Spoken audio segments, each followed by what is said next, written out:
Let's give a warm welcome to Mrs. Obe Adabasin. Obe is Nigerian by birth, and she is the fourth of 8 children of Mr. and Mrs. Jerry Atabansi. She immigrated to the United States at the age of 16 and settled in the Virginia area. She worked several jobs to put herself through college.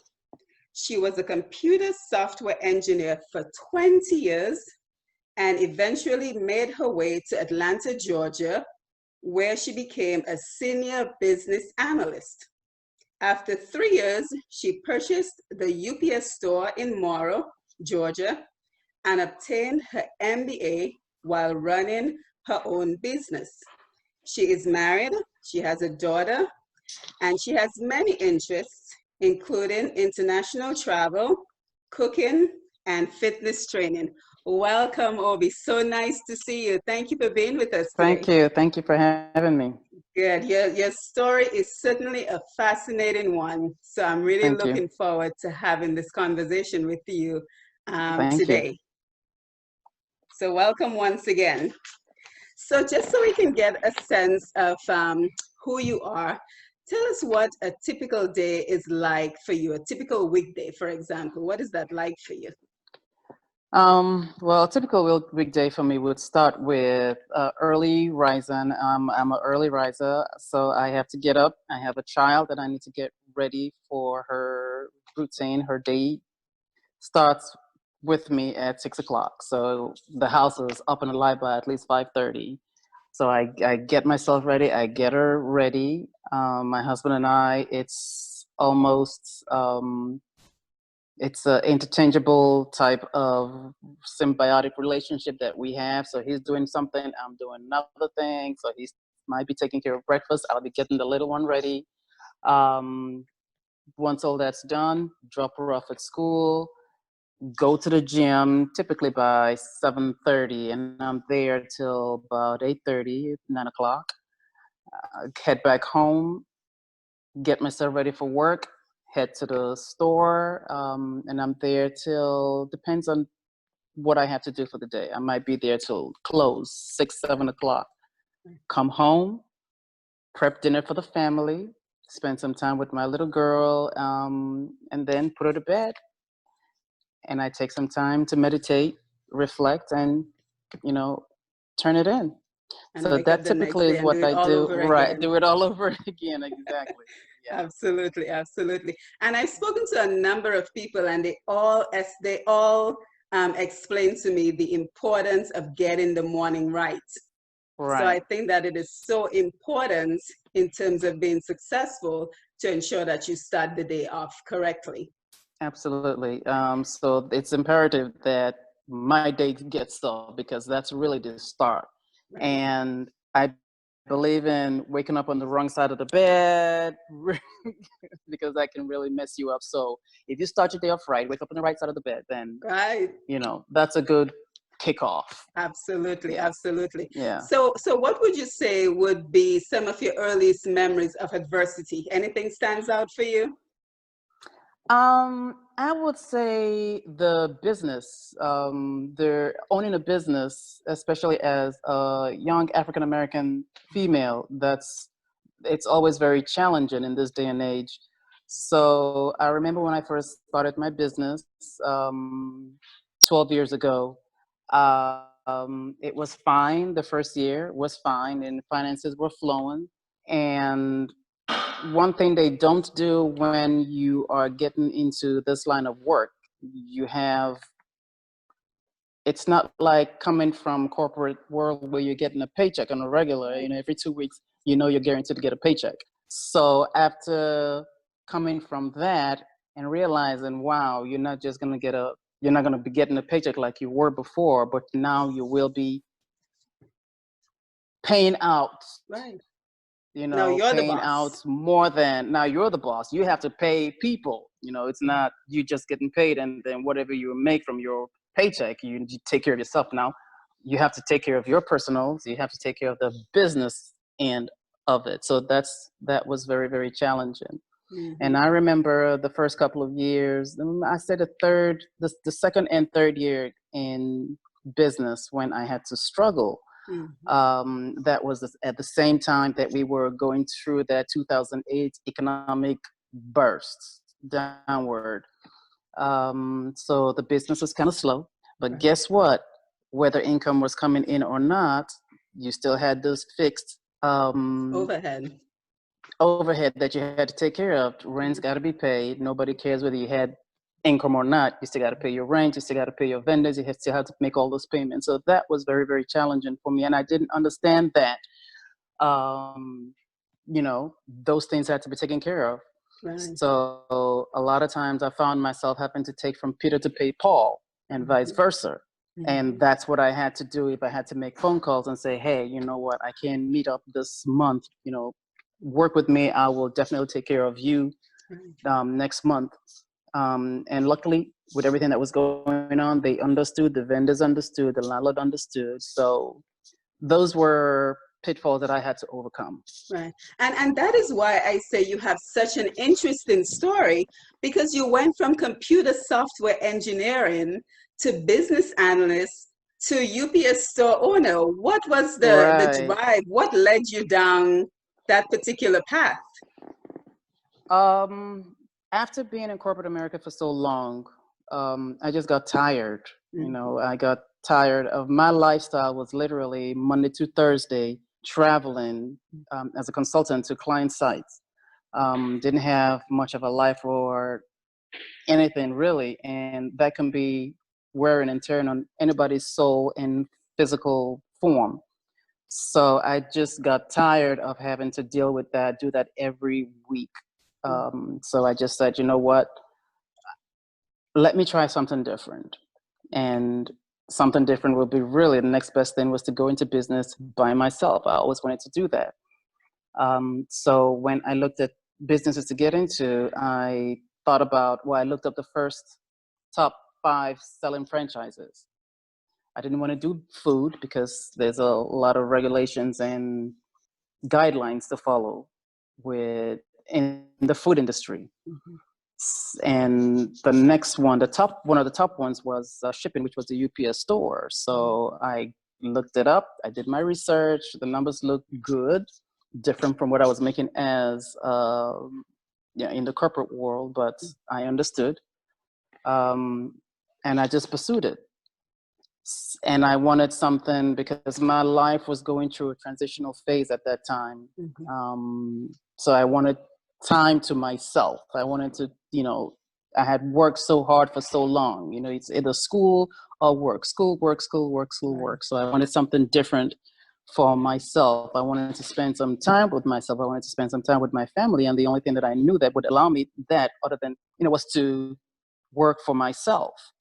In the corporate world, you only have vacation time, which is 10 days? Yeah. 2 and weeks. I wanted more than that. Right. I wanted more than that. I wanted to be able to come and go. So all of this is by design for me.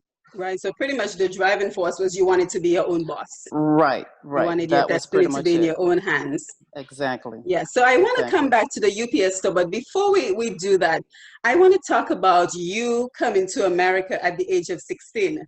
Was there like a culture shock for you? I know most Nigerians speak English, even back in Nigeria, but was there like a language barrier? Was that the case that you already spoke English? And what was the cultural differences like for you? Well, Nigeria is an English-speaking country. So that was really not a difficult thing. I graduated high school at 16. That's the norm in Nigeria, at least back then. It's 16, between 15 and 17. So on the average, I graduated at the average age. And even as a kid, my family and I, my parents always made sure that we traveled out of the country. If it's here, if it's in Europe, UK, somewhere. So we were always traveling. So coming out here and transitioning to the US was really not a big thing, nor did I experience much culture shock. Okay, good. So you already had the experience of dealing with other cultures anyway. So it kind of made it easy for you to transition into living here full time. Right. So that's really wonderful. Now let's go back to the UPS store and the challenges Okay. that you face there. So what toll would you say those particular challenges took on you? You know, the times when you had to rob Peter to pay Paul. Like, how did that affect you? It affected me because then I had to learn negotiating skills. I had to hustle. I had to up my game and step out and not be so shy. I had to expand myself. I had to expand my territory. If I had to go to hotels and talk to the managers, hey, you know, this is who we are. We're here. We're in your neighborhood. We're here to serve you. So I had to step out of my shell and come out from behind the counter and go talk to people. You have to do that. You just can't be stagnant and be comfortable in one place. You have to, when you're hit or the economy is hit, you have to find other resources to grow with and work with. And the thing about America in the US, we always have those resources available for us. You just have to know where to go and who to talk to, the right people. Right. Never take no, because if you take no, then you pretty much shut down your world. You have to talk to one person. You're not answering my question. I'm sorry. You're doing great, but I need to talk to the next person, Right. up it. And don't be afraid to seek assistance. Don't be afraid to talk to people and listen and get guidance from people. Yeah, so I think what I'm hearing you saying, a lot of it is about building relationships. Right. Yeah, and Right. it's amazing because you're the second person I'm speaking to that I've known through LA Fitness, through the gym. And you know, a lot of times people think that networking is this whole big formal thing where you Right. have to dress up in a suit and you know go to these formal events. But a lot of it is simply making sure that you put yourself in a position where other like-minded people are gonna Right. be. And it Right. seems like, you know, that's another benefit of the gym, if you ask me, that Right. True. True. you get True. to surround yourself with people who are driven, people Right. who are definitely disciplined because they're always at the gym, At the gym, right? Of and course. people who can potentially give either be a lead for your business Hmm. or provide you with a lead for somebody Exactly. else. Right. You never know who you may run into. Yeah. And every day in my line of work, I'm always running into people that always want to share information with me. For example, just a couple of days ago, even when we were going through this whole coronavirus mess,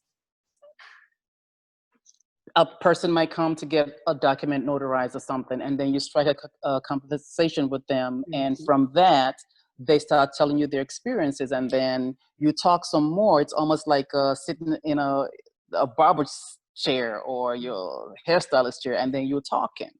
um, you get to know people that way. Mhm. When you get to know people, you get resources, people that you just never know that you might run into, or what you might get out of them just by talking. And at the gym at the same time, I've talked to a lot of people that's, given me information that I never even thought to. It's like, Me wow, too, okay, me too, it's amazing. absolutely. And I tap into that. I do more research, and I expand the knowledge. I go back to them and say, hey, Right. I looked into what we talked about. What if we did this a certain way? Mhm. A lot of stuff, a lot of things come out of just getting to know people and, expanding your network.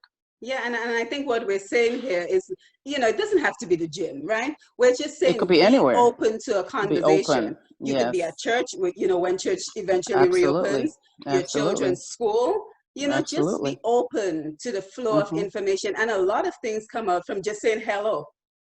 You Yes, know, you start off with absolutely. saying hello to someone, and then before you know it, the next time you see them, you say a little bit more, you know, because I think a lot of times people tend to stick to themselves and they're kind of Hmm. shy, especially if Right. they know they're seeking particular information. They don't want to be too blunt about it.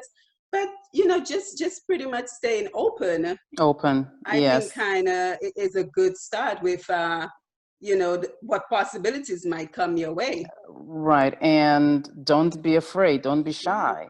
yeah. Because one thing about us is we are a culture full of knowledge. We just need to Mhm, know the right people to talk to, in the right atmosphere. mhm. And timing is also key, because you might, meet up with a person and they're not quite ready to receive what you have to say to them, so you have to time your conversations with people. I believe that, so that if they're open to talking to you, you're equally accepting what they're saying, and vice versa. They're accepting what you're saying.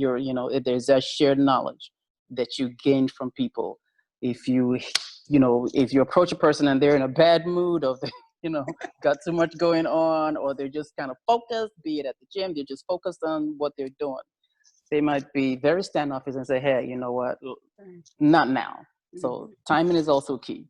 So true, so true. Now, you mentioned Corona. Now, I think you're just one of the very few people who actually been very busy for Corona. I know that as a fact because it's been very difficult trying to get this interview with you because your hours are so long and so hectic. So what Yes. has that been for your business? First of all, what is anybody shipping at this point? Well, due to this coronavirus, the pandemic, we haven't seen this much growth in the industry, in the shipping industry, because all Amazing. people are doing is sitting at home and shopping. You can't go Amazon. anywhere.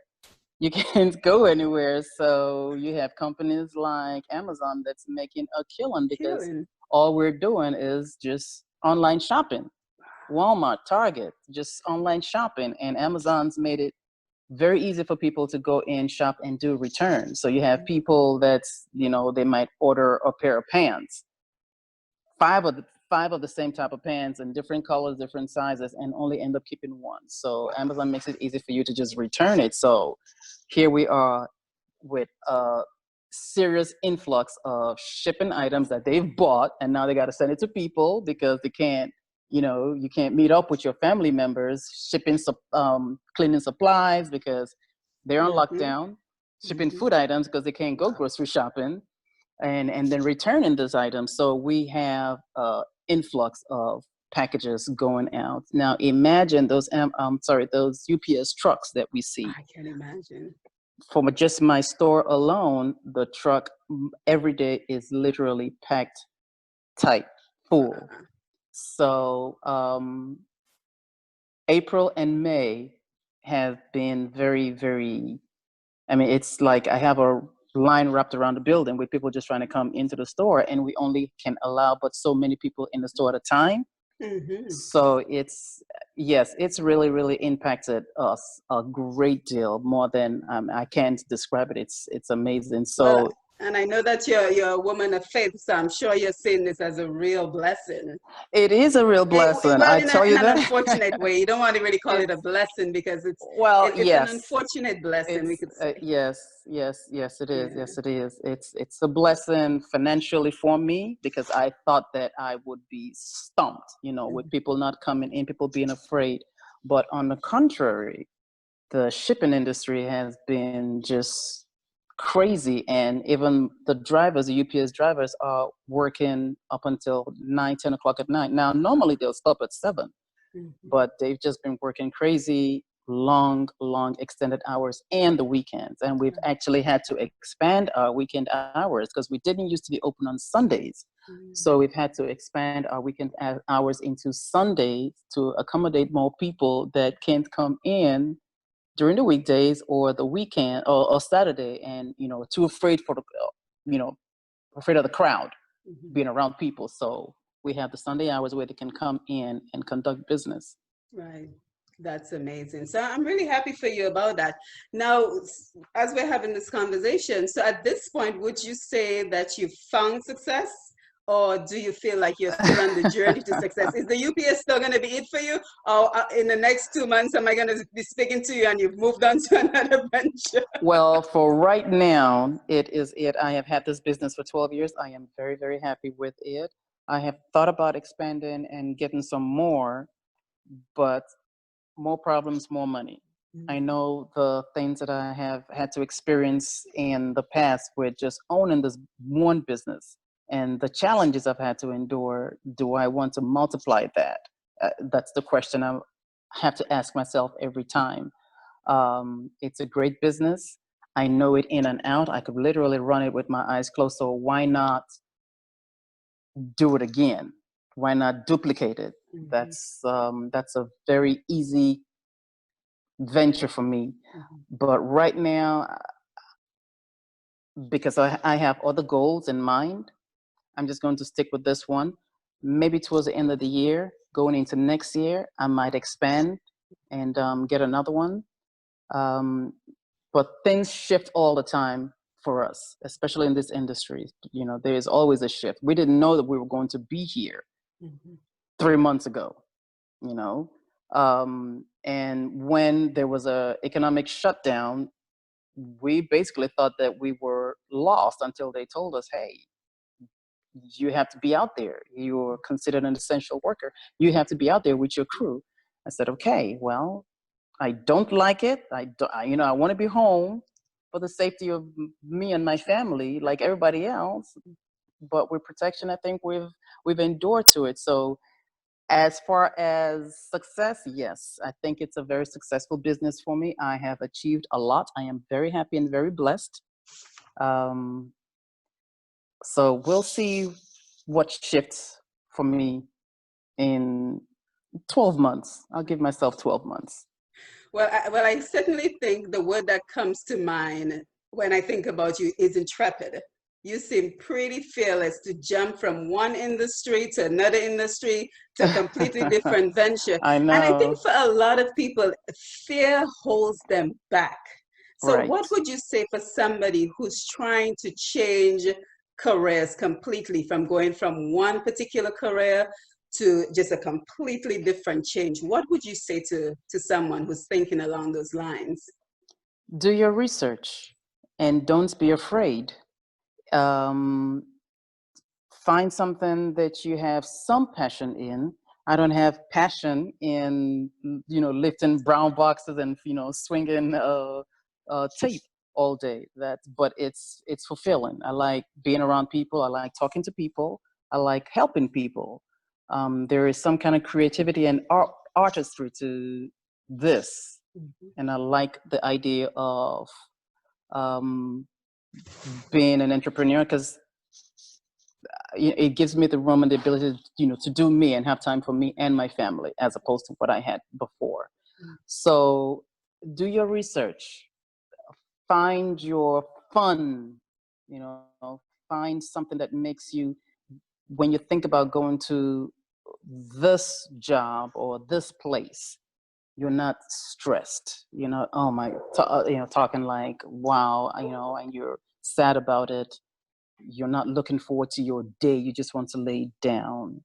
Um, some things can be very hard to transition into. So that's where the research part comes in before you take that big leap that's going to change you completely and, you know, shift your atmosphere. Do your research. If it's feasibly, um, if it's feasible to do, then do it. But I don't always suggest for, you know, you hear take a leap of faith. It's easier said than done. Um, but that's not always the case for everybody. It depends on your mental state of being. But research, find out what it is that you want to do, what you think you'll be happy with. Is this a good fit for you? And if it is, then you can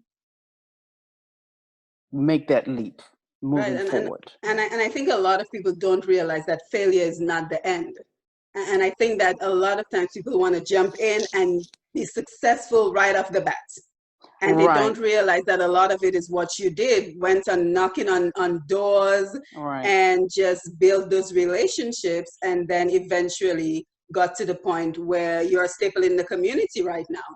But I right. think for a lot of people, if they're not sure they're going to have that success right off the bat, It's they're not not always going to be interested in pursuing it. right, right. Because I remember when before I got into the UPS store franchise, one of the guys told me, "This is not going to make you a millionaire." I said, "Oh," I looked around. I said, "Of course it is. You know, I can do anything." That was wrong. Um, I never experienced failure career-wise as I thought that I would, and at some point I did, but I was not afraid to dig myself out. of that, the trouble that I found myself in. I wasn't afraid to dig myself out, and I accepted that failure. Yes, it's always financial. That's the biggest part. It's always financial because I already thought that I'm going into this, it's going to be a big success. But it was a whole different shift in even my financial, um, my income coming in from going to a regular paycheck to just, hey, you're gonna have to live off of a little bit lower income. And it's almost like a sales position. You get what you Mhm. get, and if you Yeah. don't sell, you can't eat, right? As opposed to getting a regular paycheck like you always did. At the end of 2 weeks, you know exactly what to expect. It wasn't like that. So expect that it's okay to fail.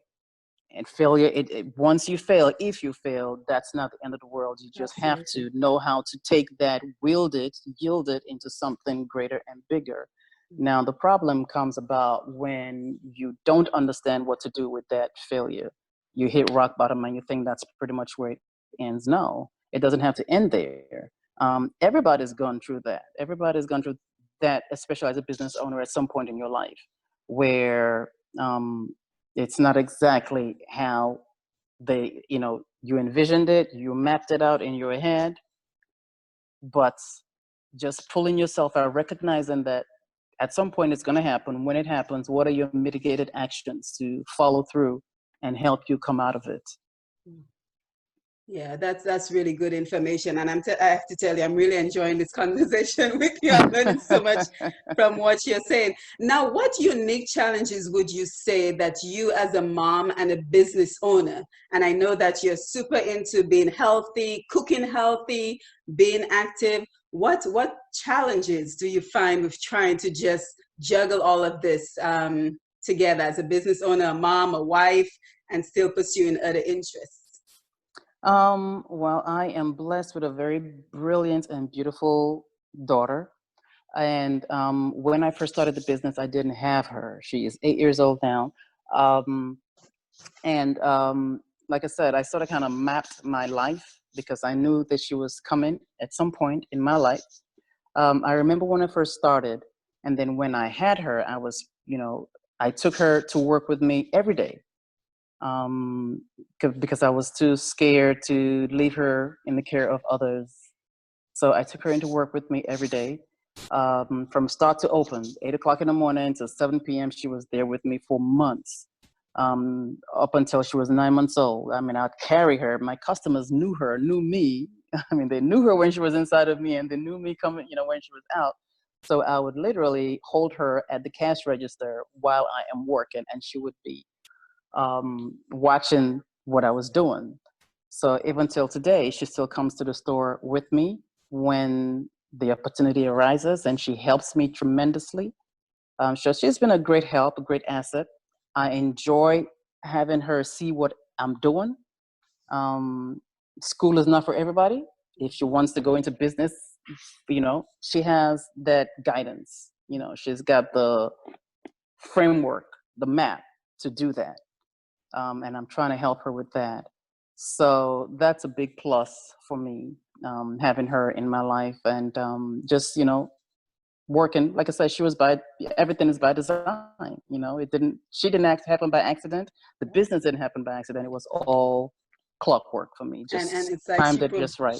she provides a driving force, and it's so interesting because All a lot right. of times people talk about leaving a legacy for their children and what they're going to leave for their children. And for me personally, because I have a daughter who's the same age as your daughter, Right. and Right. for me the biggest thing we can teach them is how to be strong women and how to have a strong work ethic. So I think it's so Absolutely. important that she's seeing you working and seeing you juggling all of this together so that she knows that she can pretty much do it all the same way her mom did it. Absolutely. And a few years ago, one of the things that I did for her, just as a stepping stone into entrepreneurship, was well, actually, she came to me and said she wanted to open up a lemonade stand. And I looked at her, why do you want to open up a lemonade stand? I said, and I thought about it, and I talked to my husband. He was like, well, we could do it.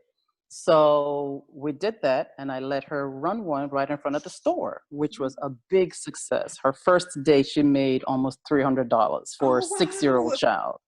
Right. And then the next weekend, she made $400. So, but the key thing here was to have her manage her time wisely, understand the essence of a dollar, to be able to negotiate, because you have to be able to, you have to have the confidence to walk up to people and talk to them and sell. You have to, it taught her how to save money, because I'm sure every time she said, Mommy, can I have $1? And, can I have $5 so I can go buy some candy or ice cream? And I say to her, do you remember when you ran your lemonade stand? Yes. Do you remember how many cups, how much did you sell a cup? $1. Do you know how many cups you had to sell for $5? She said, a lot. I said, well, that was a lot of work. She said, yes, that was a lot of work. I said, yeah. So you just can, feverishly just spend money. You Right. have to save. Mhm. So learning that from me, watching me do that, watching me get up in the morning, the discipline that I have, get up in the morning, do what I need to do with myself, with her, with the business, she being present. It's always been a part of her. And then having her run her own business, having her go to the, count her money out, having her go to the bank and fill out her deposit slip and deposit it into her account, get it and keep an accounting of things like that. So I like that. I didn't have anybody to do that for me growing up. So that's a big lesson that I want her to learn on her own, get it on her own and not be so self-reliant on me, to be able to, know that if I want something, I can go get it. I can do this, Yeah. and, for myself. Right. There are Well, avenues to I'm do I'm that. Yeah. certainly taking mental notes and getting Sophia ready. We'll probably have a lemonade stand next weekend. I'm just kidding. So before we wrap up, I just hmm want you to tell us, where do you think your strength comes from? I mean, I'm just listening to you and everything that you've accomplished and everything you still have planned for yourself and your family. Where would you say your strength and your fortitude comes from? Um, from a number of sources, family, even some celebrities. Oprah is a big influence in my life. I remember one time she said, whatever you do, always make yourself indispensable. And I thought about it as like, what does she mean by that? I said, it made sense. Wherever you go, make yourself indispensable. If you're on a job, if you're in a relationship, make yourself useful where you're not so quick to be in a position where if you're gone, you're not missed. You understand? So, Absolutely. So right. true. So she's a big influence on me. My mom's a very strong woman, hard worker. My sisters, all entrepreneurs. So it's my little circle of women have always, been a big influence on me. Absolutely. And that's where you draw your strength from. Now, I want to Yes. make sure we leave some time so you can tell us a little bit more about your business, where you're located, how we can get in touch with you, and anything else you want to include. The business is the UPS store on Mount Zion. That's 2045 Mount Zion Road in the public shopping center in Morrow. It's right across from Home Depot. It's a very, very beautiful neighborhood, beautiful community. It's well diverse, black, white, brown, name it. We're everywhere. So we're blessed with that. Right now, I mean, we do just about everything. We're doing printing. We're of course doing shipping. We got business services, notary, shredding. We're going into the tax season, so we're big on shredding right now. So anybody that needs shredding services, come to the store. We're here. Do you have a phone number? The phone number is 770-472-0102. And the website is theupsstore.com /5389. That's the store 5389. number, 5389, yes. And your email address? store 5389 at theupsstore.com. Well, it was certainly a pleasure having you on. It was worth the wait of trying to get you on. I know that you are super busy. So thank you Yes, so much for taking some time off to speak absolutely. with us. Thank you I for certainly having have me. learned a lot from speaking with you, and I'm sure that my listeners will certainly learn a lot from your story of persistence and your That's good. story of being completely intrepid. Thank All you. right, so It was a pleasure. thank you so much for being with me, and I'm sure I'll see you soon at the gym. I'm sure you will too. All right, have a Take wonderful care. evening. You too. All Bye right, bye. bye-bye.